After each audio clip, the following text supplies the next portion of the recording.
నమస్తే SR7 టీవీకి స్వాగతం. నా పేరు శబానా. మావోయిస్టులు అమర్చిన మందు పాతరకు బలి అయిన ఇల్లెందుల యేసు కుటుంబానికి న్యాయం జరగాలని వాజేడు వెంకటాపురం మండలాల ప్రజలు భారీ ఎత్తున నిరసన ర్యాలీ చేపట్టారు. ములుగు జిల్లా వాజేడు మండలం జగన్నాథపురం గ్రామ పరిధిలో జాతీయ రహదారిపై జగన్నాథపురం వై జంక్షన్ నుండి హనుమాన్ సెంటర్ వరకు మావోయిస్టులు కొంగాల అటవీ ప్రాంతంలో అమర్చిన మందుపాతర పేలి చనిపోయిన ఇల్లెందుల యేసు ఫ్లెక్సీ పట్టుకొని భారీ నిరసన ర్యాలీ నిర్వహించారు. జగన్నాథపురం గ్రామానికి చెందిన ఇల్లెందుల యేసు 55 సంవత్సరములు.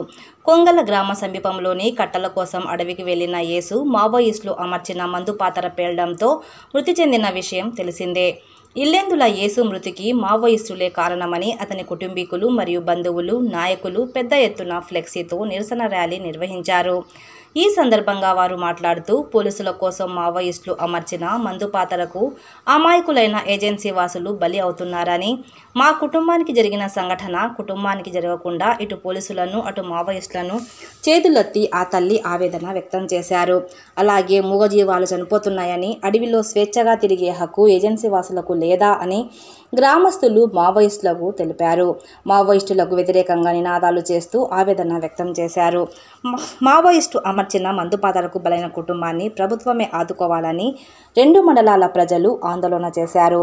Reporting SR7 TV news, Mulugu జిల్లా స్టాఫ్ రిపోర్టర్ తుర్సా చంటి.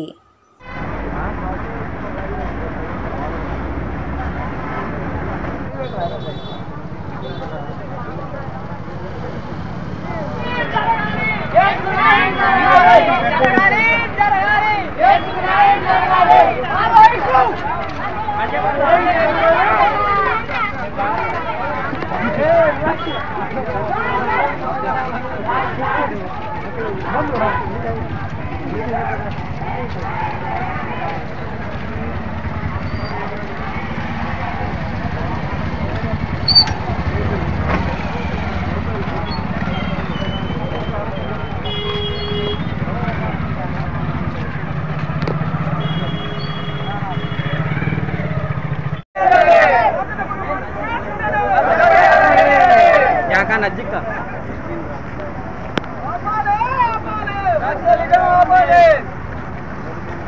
ओकेना राइट थैंक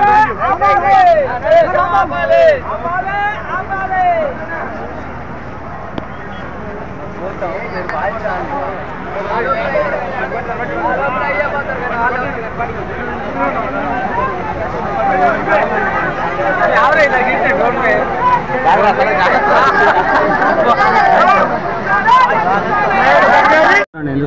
ఇల్లెందుల యేసు బాంబు పేలుకు మరణించడం జరిగింది.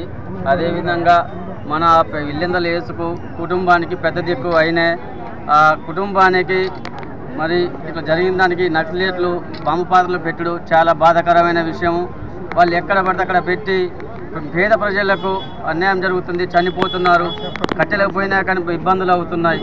ఇల్లెందుల యేసు కుటుంబము ఆయన పెద్ద దిక్కు, వాళ్ళ పిల్లలు చదువుకునేవారు ఆయన లేకపోతే వీళ్లకు తినడానికి తిండి ఉండదు, పెద్ద దిక్కు. కాబట్టి వారికి ప్రభుత్వం నుండి ఆర్థిక సహాయం అందించాలి. అదే పోలీస్ డిపార్ట్మెంట్ కూడా వీళ్ళకు కుటుంబానికి తగినంత సహాయం చేయాలి. లేకపోతే ఇలాంటి అరాచకాలు ఇంకెన్నో జరిగితే మాత్రం ప్రజలు మాత్రం ఈసారి ఊరుకోవడానికి వీలేదని లేదని ప్రభుత్వాన్ని మరియు నక్సలైట్ల విజయాన్ని పోలీసు డిపార్ట్మెంట్ని అందరినీ కోరుకుంటున్నాం. మీరేమన్నా ఉంటే నక్సలైట్లకు పోలీసు వాళ్ళకి ఏమన్నా ఇబ్బందులు అయ్యేటట్టు ఉంటే మీరు చూసుకోవాలి. కానీ ఇలాంటి బాంబులు ఎక్కడ పడితే అక్కడ పెట్టి పేద ప్రజల్ని బలి తీసుకోవడం కరెక్ట్ కాదని నక్సలైట్ విజయానికి మేము తెలియజేస్తూ ముగించుకుంటాం. మీ పేరు? నా పేరు సురేష్. కావచ్చు దయచేసి అన్నల మధ్యలో పోలీసు వాళ్ళ మధ్యలో మేమే ప్రజలమే నలిగిపోతున్నాం. కానీ ఎవరికేం కట్టాలి, మా బాధలు ఎవరికి చెప్పాలి? అక్కడ శవం చనిపోయి ఉన్నది. ఆ శవాన్ని తీసుకురావడానికి పోలీసు వాళ్ళు రానంటారు. 3 రోజుల వరకు శవం అక్కడ ఉంచండి అంటారు. తాడుకు మోకిస్తాము, మోపు గట్టించి కిందికి ఇవ్వమంటారు. కాబట్టి మా ప్రాణాన్ని మేము ఎట్లా మోపు గట్టి తీసుకొస్తాం? మా ప్రాణాలు గుప్పిట్లో పెట్టి మేము శవాన్ని బయటకు తీసుకొచ్చుకున్నాక అప్పుడు పోలీసు వాళ్ళు మాకు సహకరించారు. కాదంటలేము. కానీ ఇట్లాంటి పరిస్థితి ఎవరికి జరగొద్దు. వాళ్ళు పేద బిడ్డలు, వాళ్ళకి ఇండ్లు తలాలు లేవు, ఇండ్లు లేవు, చెంటు భూమి లేదు. వాళ్ళకు న్యాయం జరిగేలాగా ప్రభుత్వం అయినా పోలీసు డిపార్ట్మెంట్ అయినా మరి అడవిలో అయినా ఎవరైనా దయచేసి ఇలాంటిది ఎవరికి జరగదు. ఇక మీద ఎప్పుడు ఇట్లాంటి పరిస్థితి కలగొద్దని మేము 2 చేతుల దండం పెడుతూ మీకు నమస్తేతూ మేము అడిగి కోరుకుంటున్నాం.